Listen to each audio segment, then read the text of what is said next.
Hello, everyone. This is OCN Live, your daily show. We're bringing the weird, the strange, the sad, the glad, whatever it may be from our community now. .com. I'm Josh. And I'm Andre. Saying hello, welcome to Wednesday morning. We are excited because we are halfway through the week, and it's Halloween month. Yeah. Halloween hump day. Right? I know. I'm excited. We're going to have a party next week here at the office, so I'm going to be in full emo. You think I'm making that up? You just wait. Oh, we take goth day / emo day. We do. There's some cultural ambassadorship going on. Absolutely. But we take it very seriously. Absolutely. Here. We're going to represent the goth community very, very well. I'm going to try my best to put on the regalia, as you will, and just take part of it all. So we can't wait for that. And if it wasn't for goths, we wouldn't have very good Halloweens anyway. You guys do the best job. Oh, yeah. Love it. All right, so do you feel like we live in a sensitive world? Medium. Medium? Okay. Okay. Do you know what this is behind me here? Is this a shot... You know, I'm guessing it's from the new Halloween movie. He's just right! because of, like, the coloration on it. Yes. They went very orange with it this time. Does it feel that way to you? Very orange. Right. Halloween, orange, the pumpkin. I mean, when you looked at the old Halloween covers on the VHS tapes, they were pretty orange, too. So I wonder if they're digging into some deep, old-school Halloween roots. Yeah, well, and I remember, like, the 2018 one was super orange, too. Yeah, it was, wasn't it? Who Yeah. directed that one? I don't remember. It wasn't a Rob Zombie flick. That was... Did he do Halloween? He did 2 Halloween movies, I think. Okay, yeah. I know, he's another one of those guys that... There's like 40 of them. If you just make a guess about something that happened in a Halloween movie, it's probably like at least a little correct. Absolutely. But some people felt that the scene where Michael Myers kills an entire fireperson crew was too much. And there's a petition out right now to have it removed from the movie. True story. This past weekend saw the debut of the new Halloween Kills movie, which is a direct sequel to 2018's Halloween. The plot revolves around Laurie Strode, which is Jamie Lee Curtis, old school because she was in the first, and the people of the fictional town of Haddonfield joining together as they hunt down Michael Myers. Finally, the town gets together, right? Nobody believed it, right? When the first ones happened, it can't be happening, it can't be going on. Now you got people out there with what? Pitchforks and Only took torches? them 3.5 decades, but It did. here we are. We got there together. Critical and fan reception of the film so far has been positive. However, one individual is feeling that one particular scene was very offensive and should be removed. The individual started a petition to get it removed. If you want to click on the link, you can go to it and join that if you want to. So what is the scene, you may ask? Did you? What is that scene? Oh, well, as shown in the trailer, a group of firefighters can be seen responding to a house call at the beginning of the film, during which Michael Myers ends up viciously killing them all. I want the scene in the new Halloween movie Kills where they show the slaughtering of firefighters, says the disgruntled moviegoer. It's wrong because firefighters have that... it's wrong that Michael killed the firefighters with the gear from the other killed firefighters. As soon to be firefighter, I find it very offensive. So does my mom and dad, who are retired firefighters. So I want that scene taken out of the movie. Interestingly enough, several other petitions to keep the scene in Halloween Kills were also set up. Thousands of fans have come together in support of keeping the scene, believing Michael Myers kills all of those around him, regardless of identifying factors. And that's probably the actual case. I mean, like, just to be practical here, they're not going to recut the movie. No, they are ready for theatrical release. They're not spending any more money on this. But I feel like we have a version of this conversation every single time, like, a AAA horror movie comes out. And you have someone reacting very negatively to something that the villain does on screen, which is the point Right, of they're a a horror villain. movie villain. Like they're there to create menace, subversion, destruction, Chaos, and like all of it. there's a discussion about like whether or not that's tasteful or like where the boundaries are in that. But you saw a lot of that with like both It movies where people were saying like, oh, Pennywise does some really messed up stuff on screen, and it's like, yeah. that's what the movie's about. That's what he did, right? Like, I don't know what other film you were expecting to see. I don't Yeah. know. Okay. But some people took offense to the firefighter being killed by all the firefighting stuff. And I love firefighters, don't get me wrong, but Michael Myers is known to kill people with whatever he can find and whoever it may be. That's what the bad guys do, like he's saying. Just what he does. Would it be horrible to wake up in a Halloween movie one day? I mean, like, if you live outside the town of Haddonfield, I think you're fine. Yeah, but if you live in it, Yeah. which it should be a fictional town. I've been told it's not real, but someone out there is going to be like, I live there. Horrible place. It's terrible. All right. So don't go all Michael Myers on the film, gang. You know, let a horror movie be exactly what it was designed to be. Horror. Enjoy. Probably. Yeah. Either way. The world we live in. Moving on. All right. So I've been watching The Simpsons since episode 1. I actually had a shirt that said, "Hello, I'm Bart Simpson. Who the hell are you?" And that shirt got me sent home once in grade school. Junior high. I didn't live through peak Simpsons controversy, but it's so fascinating looking back on it, where The Simpsons was at once such a subversive show and the biggest media IP ever in the world at the time. That's so fascinating. I remember teachers complaining that Bart Simpson was putting out an image of how students could be rebellious in school against teachers.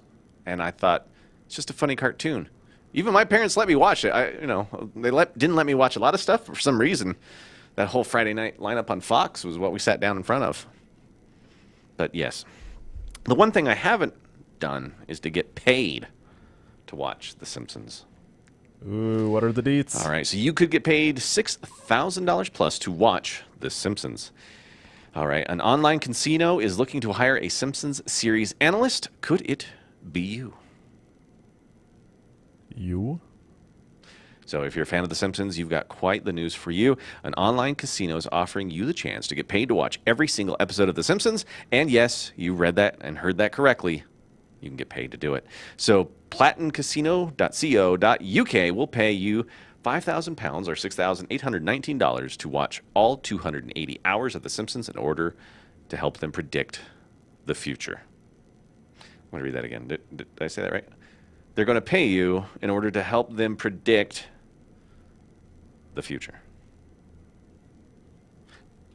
I didn't know this, but it's a well-known phenomenon that Simpsons have predicted the news from Donald Trump as president to the most recent panic buying of fuel in the UK, says the online casino. After a hard couple of years, we went at platincasino.co.uk and are intrigued to see what 2022 will hold. So ahead of the new year, we thought, what better way than putting The Simpsons to the test and seeing if after researching each series, we can predict what the next year and future has in store for us.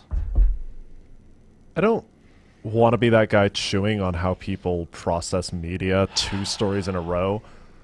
But The Simpsons has been a yearly series for almost 30 years, or a weekly series for almost 30 years that's parodying whatever's in the headlines. Yeah. So I feel it's less like The Simpsons predicted the future and more just The Simpsons was talking about whatever was going on in the news at the time, and that correlated to news. That's like... It's like saying cable news predicts the future. Yeah, right? They run the same stories over and over again. And at what time are we going to start throwing chicken bones to see if that predicts the future too? I mean, it's all in the same vein, right? Although the one where Donald Trump is holding that big glowing ball and the rest of those leaders are doing it. Have you seen that one? I've not. So there are a few in there where you're kind of like, huh. Yeah, there's a few. And then they predicted Donald Trump would be president back in 1990 something, I think is when the episode came he out. was talking a lot about running for president during what Absolutely at the time was was. his tabloid Yeah, peak. So right? it was less predicting the future and more, again, writing episode jokes around stuff that was in pop culture relevant headlines at the time. That just happened to become the reality later. But there's some stuff you look back at it and you're like, maybe there's a time traveler that is on the Simpsons writing team. I know Conan O'Brien was there. Conan, are you a time traveler? It would be a great place to hide because, yeah. You'd know where all the places to live, how to make the actual money, what's going to crash, what's going to survive. Well, and, if you're writing comedy, anything that you write that's a little too, accurate or prescient, you can just be like, so this is it's fiction, man. I made it up. Okay, I revised my earlier statement about The Simpsons just being pop culture. There's a time if there were time travelers, they would hide it in The Simpsons. That absolutely hide in The Simpsons writing staff. All right, Conan, if you're listening to this, and I know you're a huge fan of the show. How am I going to die, Conan O'Brien? No. We never asked that one from time travelers. You never... It's like he's new some days. We're moving on. All right, there's a plane crash yesterday. It was terrible in Texas. I don't even know how to get us into this one, so I'm just going to start. So a plane engulfed in flames after crashing in Texas field. An investigation is underway. So an investigation is currently underway following a plane crash in Texas on Tuesday morning. According to reports, 21 people were on board, 18 passengers, and 3 crew members. 2 people were hospitalized, but all on board survived. Thank goodness. The McDonnell Douglas MD-87 was taking off from Houston Executive Airport and headed to Boston.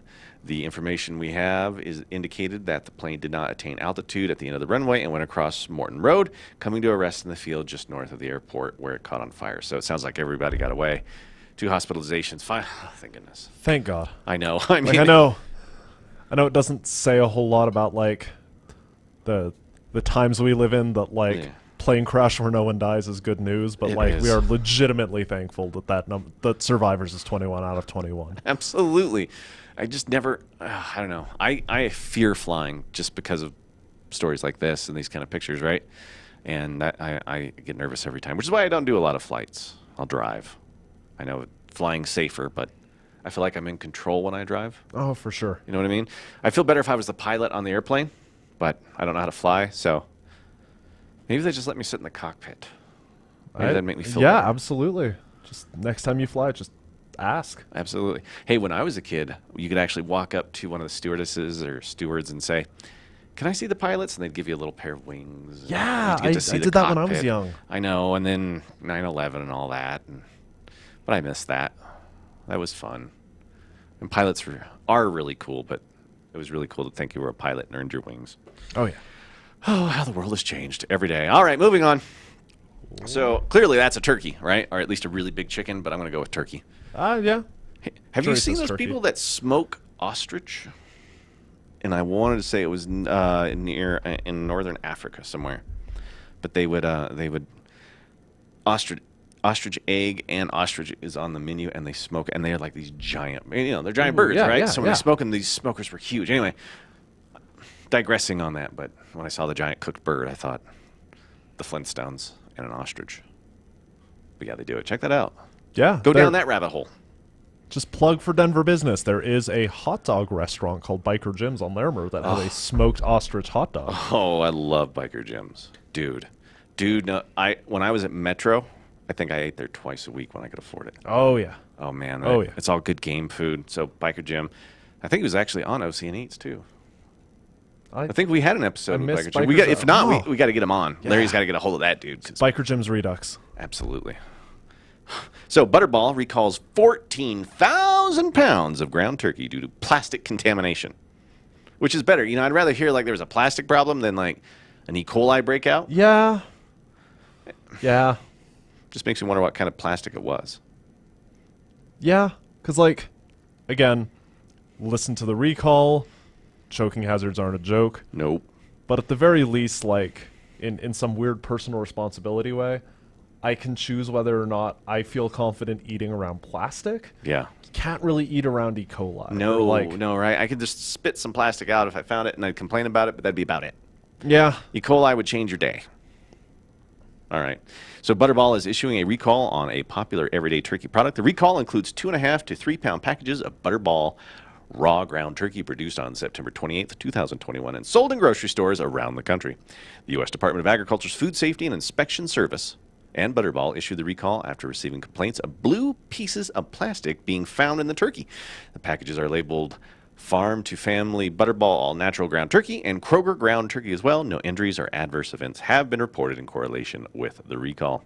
So you want to look for the 2.5 pound trays labeled Farm to Family Butterball All Ground Natural Turkey with the case code 502-11271. If you want that stuff, just click on the link. Or the 3 pound tray called the Kroger Ground Turkey with the case code 502-11271. Again, just click on the link, look at your packages. It's the easiest way to do it is just go to our website.